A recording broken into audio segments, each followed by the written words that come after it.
Il le fait dans son jardin du Wacken. J'ai un compost dans mon jardin, ça fait 3 ans maintenant, effectivement. Et puis c'est pratique pour moi, ça me permet effectivement de me débarrasser de mes déchets organiques, déchets verts.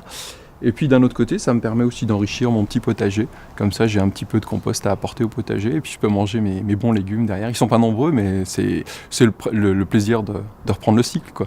Je suis un composteur un peu flemmard, c'est-à-dire qu'en fait j'utilise, là on le voit d'ailleurs, les épluchures, les déchets du jardin, les feuilles mortes, ce genre de choses. Je me suis amusé effectivement à peser le seau à chaque fois que je le descends, et sur une année c'est à peu près 45 kg de déchets uniquement venant de la cuisine que j'évacue par le compost. Ça fait quand même pratiquement un quart de mes déchets en poids, quoi.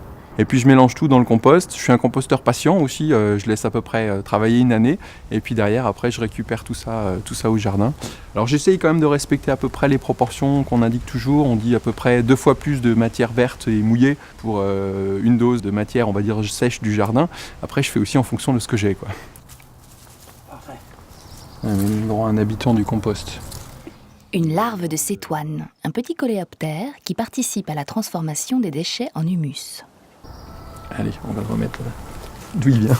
Et votre entourage, comment le prend-il ? Je fais partie d'un club sportif, et au sein du club sportif, on a installé maintenant un composteur. Et ce qui est assez amusant, c'est qu'il y a des membres du club qui viennent le samedi avec leur petit seau depuis la maison pour vider le seau dans le composteur du club. Et alors qu'on n'a rien proposé à personne, ça s'est fait spontanément. J'ai l'impression que c'est plus souvent, on n'a pas l'opportunité de le faire, et donc c'est pour ça que ça se fait pas.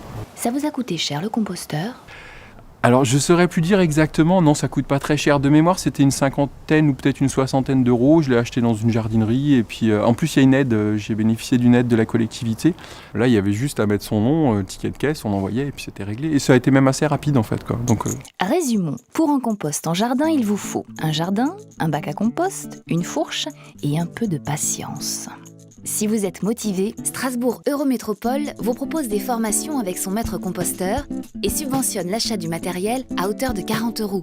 Pour tout renseignement, contactez le 03 68 98 50 00.